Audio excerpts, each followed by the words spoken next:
Dear Observer, make me a diary and keep it safe. Take care, it is mine. Hold this photograph of my face. Keep all of our entries in order. Put the letters in your desk file and the images in your evidence locker. You can edit everyone else out. Don't worry about finding me, I will help you. I will tell you where I am, what I am wearing, the time of day. If there is anything distinctive about my look that day, I will make sure you know. Hold on to my diary for at least 7 years. I'm enclosing a check. Use it for whatever expenses you have. Sincerely, Jill Magid. This is the first letter I sent to the Liverpool Police Department in 2004, which began my project Evidence Locker.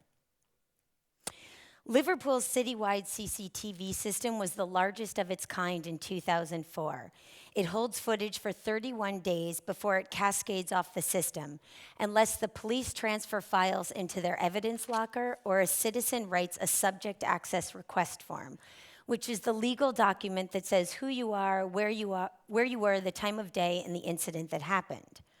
I went to Liverpool for 31 days. Every day I wrote a subject access request form and I wore red. By law, the police had to search me on the system and pull the footage into their locker. This novella is a collection of my forms which I treated as love letters to the observer. At the end of my 31 days, I had 14 hours of official police footage in my locker. The videos I made moved from a big brother distant point of view, like this one, control room, to one of intense intimacy, as in the video Trust, where I asked the police to guide me through the city blind with my eyes closed. This is a 2-minute clip from the 18-minute work. Right, okay. Do what you want to do. Are your eyes closed?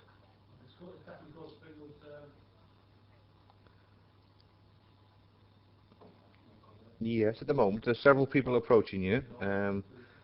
There's quite a lot of people actually. Just be careful. There's a little old lady in front of you. To your right. No, you carry straight on. You're going to your left, Jill. You're veering off. Stop, Jill. Right, turn right a little bit. Right, that's better now. Now you're back on course again, and walk straight ahead. Now, stop again. Stop. You're veering left all the time. You're done. Try it again. Yep. You're getting a few strange looks, but.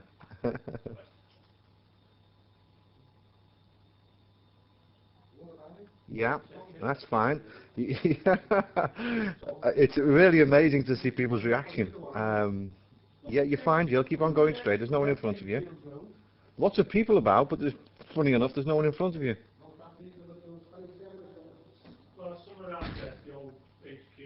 Yeah, that's fine. Looks great. I'll try and zoom in a little bit. There's quite a few people around you now.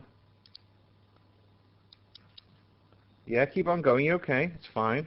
Now you're veering to your right now, Jill. Can you turn left a little bit more? That's it. That's fine. And walk straight again. That's it. Excuse me. Stop it. My next project I'm going to talk about is the Spy Project, which began with a commission from the AIVD, which is the Dutch Secret Service, in 2005. It was first shown in 2008 and finished with the confiscation of multiple works of mine and a highly redacted novel in 2010. I was commissioned by the Dutch Secret Service to make a work for its new headquarters. The organization solicited me to help improve its public persona and to provide the AIVD with a human face. With full security clearance, for the next 3 years, I met with 18 willing agents in nondescript public places such as bars, hotels, airport meeting points. As the AIVD restricted me from using any recording devices, I collected my contacts' personal data in a series of handwritten notebooks. I then drafted a report of my meetings, amassing the details of the individual sources into a collective persona that I termed the organization. The first exhibition of my work was at The Hague in 2008, and it marked the official end of my commission. This is the installation there of I Can Burn Your Face. Each pile of neon describes one of the agents that I met with. The descriptions of the agents were pulled directly from my notebooks in my handwriting. Go back. The 18 spies, which were also shown in the exhibition, were a series of 18 letterpress prints. The prints in prose-like language loosely described my agents' faces and worked as maps for the neon sculptures that I installed on the floor. At the end of the exhibition, and with the submission of my report, the AIVD determined I was a national security threat. They confiscated 7 of the 18 spy prints permanently, which they had previously approved at the opening. Oddly, the neon works made with the same words in the 18 spy prints were not confiscated. It is as if once they were concrete sculptures, they were no longer dangerous, which you can use as a tool, make it art, and it's no longer dangerous. From that point forward, I permanently turned off any of the neons that were correlated with the confiscated prints. And I showed 18 of the frames, 7 of them empty. Another problem with me that the Secret Service had was my report on the organization. I'd realized my report as a nonfiction novel entitled Becoming Tardan. The title refers to a fictional character from a Jerzy Kosinski novel that's about a spy so deep undercover that even the other spies don't realize he or she is a spy. Along with the confiscation of my work, the organization redacted 40% of the novel. The director of the Secret Service sent me a letter that I would only be allowed to show the book once in a one-time only exhibition under glass, after which time it would be permanently confiscated by the Dutch government. In 2009, I followed his instructions exactly. I tore the body of the book from its spine and laid it under a glass for my one-time only exhibition at the Tate Modern in London. I then wrote the director of the AIVD a love letter, telling him that the book, a memoir of our relationship, awaited him at the museum under glass. I then gave him a schedule of museum hours and signed the letter, your author, Jill. The organization responded by performing my instructions. They came to the Tate Modern on the last day of the show, confiscating the only copy I had of my uncensored novel. In 2010, I published the redacted version of my novel, Becoming Tardan.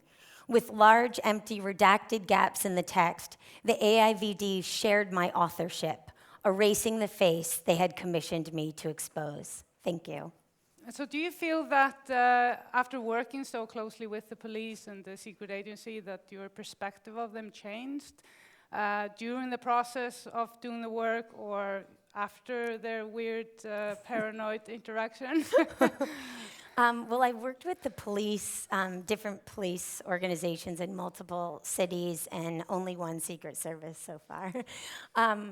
But the experiences between them all were so vastly different. I find that usually there's a certain faction within the organization that is curious about what I'm doing and actually want to kind of learn along with me. Like, I'm certain that the head of counterterrorism, which was my main guy in the Secret Service, and he's the last chapter of my book, he kept saying, I'm using you to see what you see, how you see my organization.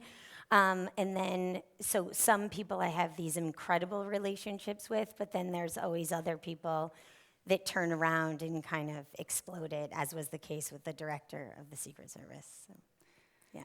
Yeah, so would you do it again? I'm not really interested in repeating my projects. I feel like relationships, you just, if you'd like to maybe do them again. NSA, would you if the NSA wanted to do a project with me, sure. Great. Anyone here has got that power. Yeah, it's Bring a challenge, it on. NSA. Okay, I'd love to. I promise to be good. So what's next? I'm working on a project right now that has to do with corporate ownership of an artist's legacy and what it means for a corporation to be in control of how an artist's memory goes into history and who has access to that. So it's still about access in the law. Well, thank you very much. Thank you.